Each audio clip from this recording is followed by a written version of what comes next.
오늘 시도 고라자손의 찬송시이고 특히 해만의 마스길이라고 얘기합니다. 마스길은 교훈시라는 뜻을 갖고 있고 또 인도자를 따라서 마할랏 르안롯이라고 그렇게 말하고 있는데 마할랏 르안롯도 어떤 악기 이름인지 악상 기호인지 정확한 의미는 알 수 없지만 그냥 그 단어를 분석해 보면 마할랏은 어떤 질병을 뜻하는 그런 단어에서 파생된 것으로도 보고 혹은 구덩이 이런 의미로도 해석이 가능합니다.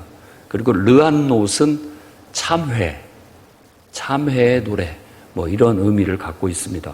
그래서 마할랏 르안롯 하면은 우리 개정판의 각주에는 질병의 노래라고 그렇게 돼 있고 세번역 성경에서는 역경의 고통 뭐 이런 식으로 번역을 해놨습니다. 그러니까 이게 어떤 질병 속에서 그 질병의 고통을 탄식하는 노래 그런 의미를 갖고 있습니다. 그리고 전체적인 이 내용을 보면 시편 중에서 가장 비참한 시편이 원래 항상 그 자신의 탄식, 원망, 불평에서 시작해서 결국 끝에 가면 하나님을 통해서 새롭게 희망을 얻게 되는 그런 식으로 이어지는데 이건 끝까지 희망이 느껴지지 않아요. 그냥 어떤 질병으로 인해서 임종이 가까워 온 것을 강하게 느끼는 그리고 그것을 받아들이는 그런 태도로 이 노래가 이어져 나가고 있습니다. 그래서 어떤 학자는 시편 중에서 가장 비참한 그리고 슬픈 노래다라고 그렇게 얘기합니다. 전체적으로 죽음의 그림자가 쫙 깔려 있어요. 일단 하나님은 구원의 하나님이라고 부르고 있습니다. 주야로 밤낮 하나님 앞에 기도를 드린다. 그리고 3절에서 7절 말씀에는 질병으로 인해서 임종이 가까웠음을 호소하고 있습니다. 3절 같은 경우 내 영혼에는 재난이 가득하고 내 생명은 스올에 가까웠사오니 나는 무덤에 데려가는 자같이 인정되고 힘없는 용사와 같으며 죽은 자 중에 던져진 바 되었으며 죽임을 당하여 무덤에 누운 자 같으니이다. 이런 식으로 지금 질병 때문에 이제 죽을 날이 가까웠다 혹은 임종이 가까웠음을 이런 식으로 하나님 앞에 이렇게 토로하는 기도를 드리고 있습니다. 그걸로 인해서 결국 죽음의 어떤 그림자가 이렇게 쭉 질병으로 인해서 죽음의 그림자가 자기한테 확 닥쳐오는 걸 느끼고 있고 거기다가 이제 사람들마저도 자기를 다 떠나간다라는 외로움 그리고 그것으로 말미암은 영적인 고통 그러니까 다시 얘기한다면 심적인 고통 이게 총체적인 거죠. 사실 질병도 참 힘든 거고 어려운 것인데 질병으로 인해서 이제 죽음의 그림자가 쫙 밀려오고 그것 때문에 사람들 가까이 지냈던 사람들이 하나 둘씩 자기를 멀리하고 떠나가는 느낌 그걸로 인하여 마음의 심적인 어떤 고통을 느끼고 있다라는 겁니다. 그런 고통을 호소하고 하나님 앞에 노래하고 있습니다. 그런 것들이 이제 마치 8절에서 9절에는 바로 내가 아는 사람들 멀리 떠나버렸고 내가 그런 사람들 앞에서 가증한 존재가 됐다. 그렇게 꺼려하는 존재가 되어버렸다라고 얘기하고 뭔가에 나는 갇혀버린 그런 신세가 되었다. 내 눈은 쇠하였고 매일 나는 주께 기도할 뿐이다 라고 그렇게 말하는데 제가 봤을 때 이런 고백들이 얼마나 솔직하고 진솔한지 그냥 너무나 이렇게 너무나 그 솔직하고 진솔한 표현이 마치 그냥 전율이 느껴질 만큼 그렇게 느껴집니다.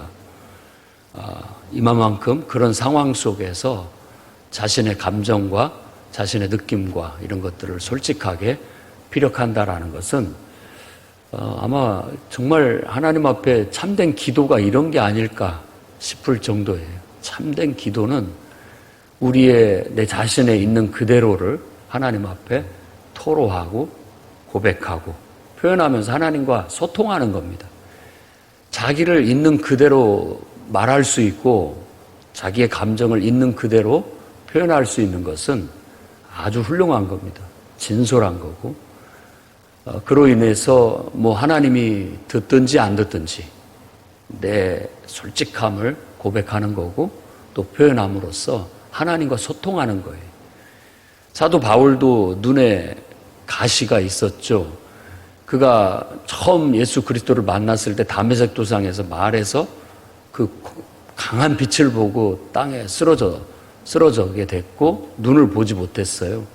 그런데 아나니아라는 사람의 안수를 받고 눈에 비늘 같은 것이 벗겨지면서 다시 볼 수 있게는 되었으나 그때부터 이제 눈에 질병을 가졌다고 그렇게 봅니다. 그래서 아주 완곡하게는 그게 안질이었다라고도 보고 아주 또 격하게는 간질이 있었다라고까지 얘기를 합니다.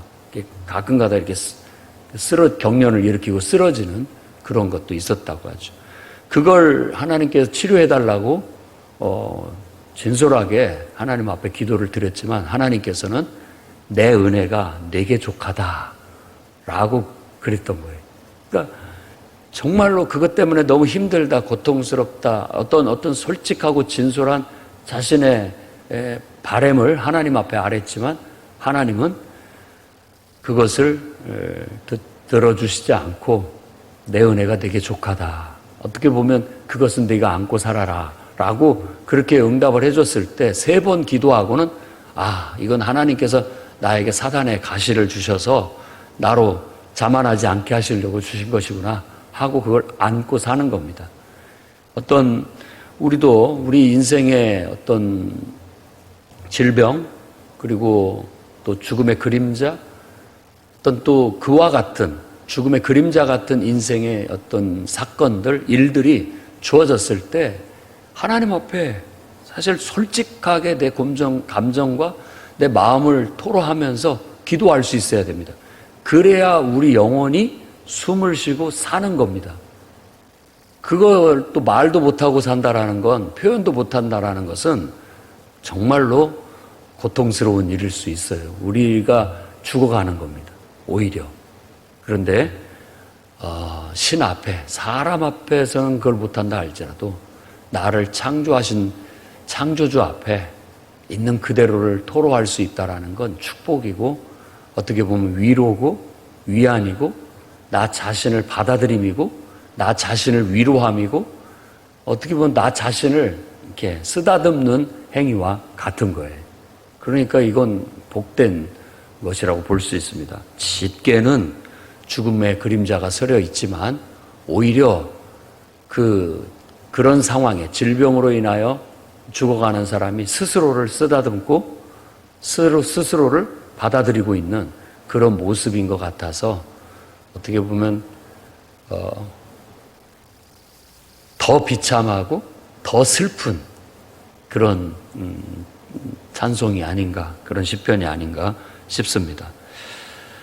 10절에서 12절 말씀에는 참 멋진 표현들이 많이 나와 있습니다. 주께서 죽은 자에게 기이한 일을 보이시겠나이까. 이렇게 의문형으로 이제 12절까지 쭉 똑같은 표현들을 반복해서 쓰고 있는데 살아있어야 주의 기이한 일을 볼 것 아닙니까? 라고 호소하는 겁니다. 그래도 살아있어야 하나님이 역사하시는 걸 내가 경험할 수 있지 않겠습니까? 살아는 있어야 하나님을 찬양할 수 있지는 않겠습니까? 주님의 인자라든지 주님의 성실하심, 주님의 기적과 공의를 죽은다면 어떻게 알 수 있겠습니까?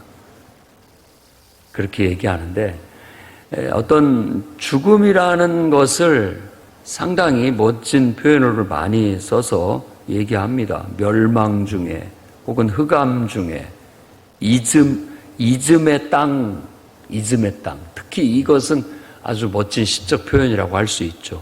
이 이즘의 땅이라고 번역을 했으나 우리 귀에 더 쏙 들어오는 표현으로 한다면 망각의 땅. 그러니까 죽음을 망각의 땅이라고 그렇게 표현을 했다라는 거예요. 그런 속에서 주님의 인자나 성실, 기적, 공의를 내가 어떻게 느낄 수 있겠습니까? 그러니까 살려달라는, 자신의 생명을 지켜달라는 얘기죠. 사실 우리가 죽음 앞에 섰을 때 그럴 것 같아요. 솔직하게.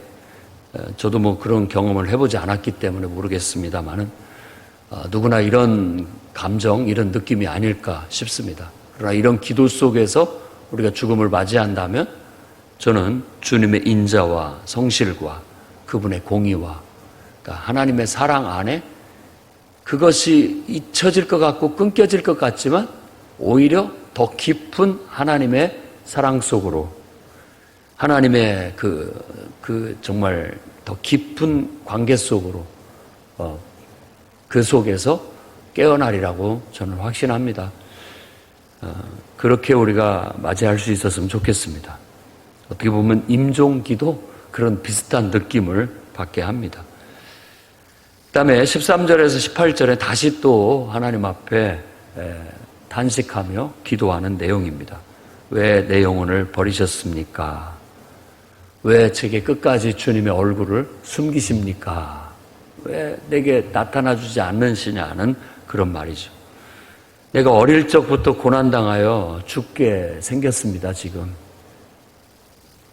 그러니까 어릴 적부터라고 했는데 옛날부터 오래된 질병으로 인해서 고통받아 왔다라는 걸 알 수 있습니다.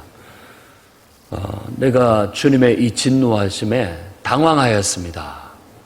당황함을 얘기하는데 어떤 당혹감을 느끼는 것 같아요.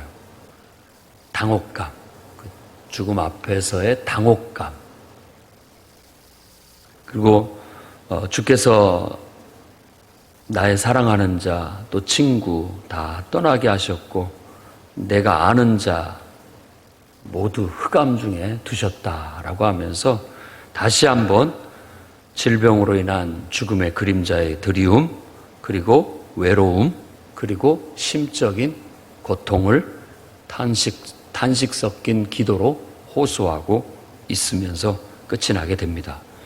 이런 말을 통해서, 이런 기도를 통해서 저는 한 영혼이 하나님 앞에 기도를 통해서 자신을 쓰다듬고 있다라는 느낌을 받을 수 있습니다. 여러분들도 다 우리 인생에서 하나님의 뜻이 어디 있는지 잘 모르고요.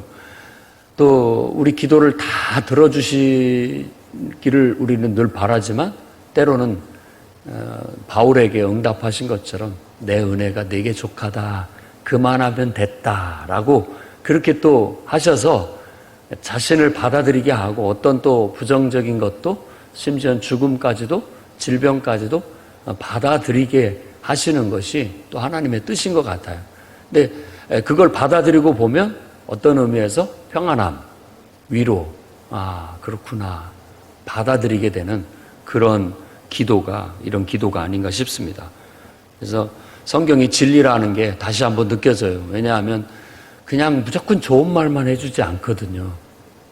인생의 현실을 알게 하고 삶의 진리를 깨닫게 하고 하나님을 더 깊이 이해하게 하고 인생을 깊이 받아들이게 하고 이해하게 하고 우리의 자아가 하나님 존재 안에서 안정을 찾고 위로를 얻고 나아갈 수 있게 만들어주는 그야말로 진리 중에 진리라고 여겨집니다.